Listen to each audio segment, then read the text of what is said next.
Here's more of the Brian Beatty Real Estate Show on the Big Talker, 1250 WTMA.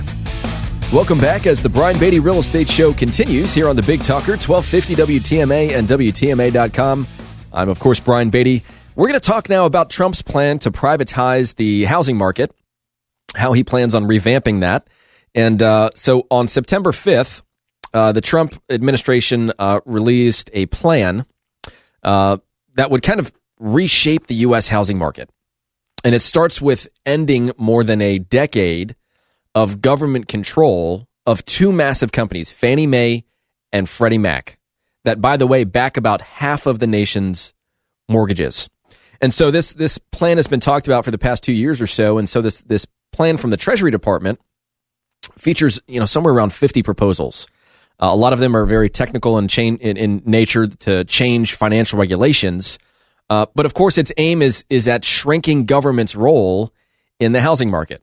And the cornerstone of this plan, of course, is to return Fannie Mae and Freddie Mac to private sector, to kind of remove the government conservatorship that they were put in right after the financial crisis of 2008, the second worst in American history. And so I want to talk with you about this for a little while because this is going to have an impact on us, assuming this goes through. And we're going to have somebody on hopefully next week to get in greater detail about the effects of this plan. But let me read this quote from Treasury Secretary Steven Mnuchin. He says the proposal will protect taxpayers and help Americans who want to buy a home. An effective and efficient federal housing finance system will also meaningfully contribute to the continued economic growth under this administration. And so I think that I want to split this up into two major topics here, the privatization of Fannie Mae and Freddie Mac, and then the insurance policy of sorts that these two entities will have to pay to the government for a kind of future promise at a bailout if this doesn't work. And so in order to understand all of that, I think we need to take a little bit of a trip back in time here and have a bit of a history lesson, which is that in 1938, the government went to banks and said, because this is obviously, after the Great Depression, and one of the easiest and best ways to build wealth was through home ownership. And so many people were in such financial crisis that they could no longer get a mortgage, certainly from a bank's consideration and viewpoint.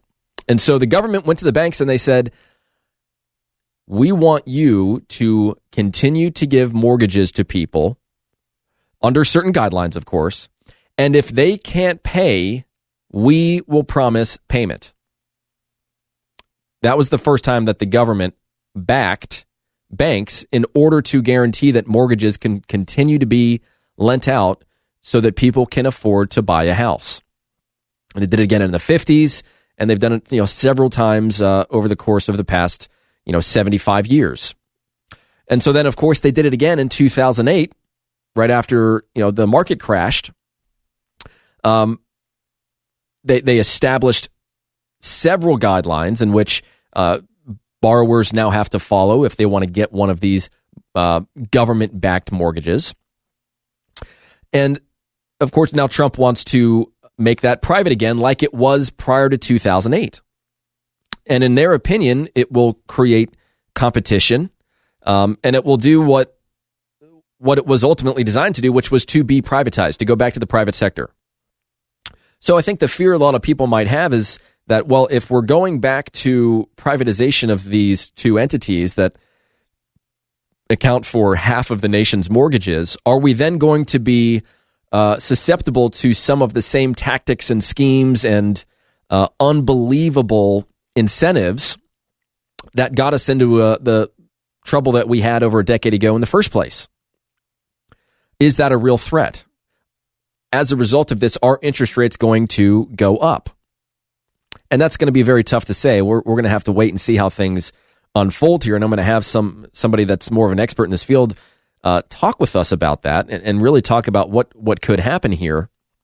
What I want to focus on, though, is the insurance policy of sorts that Fannie Mae and Freddie Mac will have to pay to the government for each loan that's originated as kind of an insurance policy against the idea that at some point in the future, if people stop paying their mortgages and foreclosures happen again, which at some point it will. The market is always ebbing and flowing over the course of time.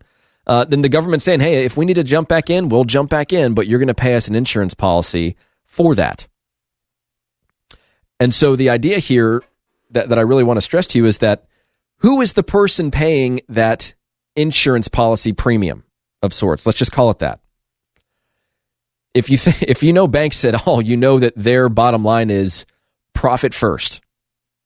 So what I imagine happening is that this fee, this premium for an insurance policy that goes toward a future bailout isn't going to be paid by Fannie Mae and Freddie Mac. It is going to be paid by you in the form of fees. And what they're probably going to do is they're going to have you pay these fees in an intelligent and creative way, and they're probably going to add a little on top so that they can also profit from this. Because when banks, they give you a commitment to lend, they then sell that mortgage in the secondary mortgage market. It then becomes a mortgage-backed security, which is something that entities invest in. And I don't have time on this program to get into mortgage-backed securities and then credit default swaps and everything that happened in 2008. But the challenge here is that we have incredibly low interest rates right now. The question is, really, there's two questions here. The big question is, do you believe government should have a role in financing your home purchase, or should that be up to the private sector? Should there be special consideration given to those that might not otherwise be able to afford a mortgage? Who's paying for those rights? Or should it just be up to the individual borrower and how much money they make and how much debt they have and the financial decisions and issues that they're experiencing to determine whether they can get a mortgage or not? So we've got kind of conceptual question here as to whether you think government should be involved in the role of obtaining a mortgage or not. And then you also have the fear that interest rates will now go up and that cost of home ownership will go up as a result of Fannie Mae and Freddie Mac now returning to the private sector, which they were prior to 2008, and how we feel that's going to impact the market. Our interest would interest rates go up if Fannie Mae and Freddie Mac continued to be protected by our government? Personally, I think that at some point the answer is yes. I am a little shocked at how low interest rates are right now.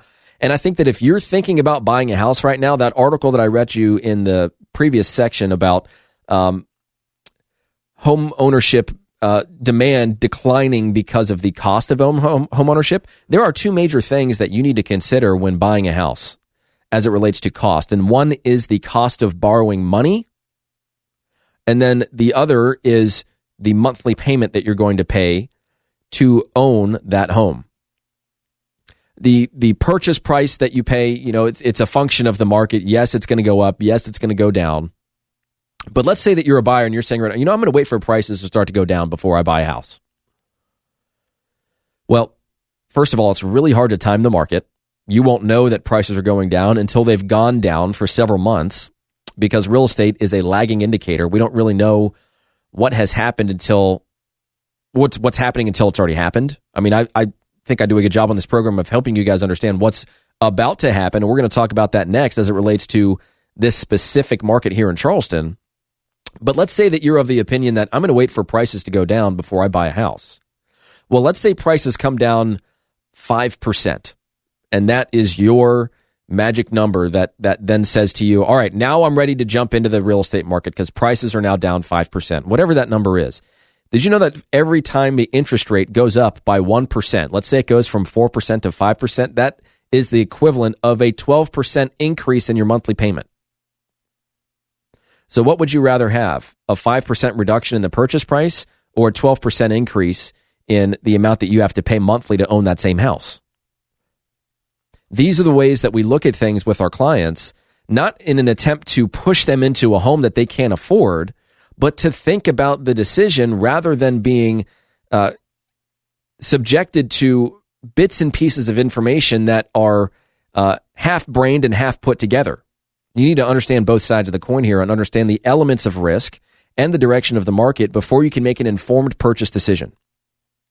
So if that's something that I can help you with, if you're thinking about buying a house, if you're concerned about the trajectory of our market, if you think you want to sell your home and buy another and you're not entirely sure how that process works, you're not sure if it's a wise decision financially, we consult with people all the time. And there are plenty of people that we say, hey, I think it's a better idea for you to stay put right now.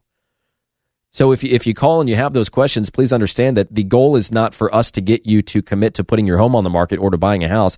The goal is for you to determine and for us to help you determine what's the best course of action, what makes the most sense for you.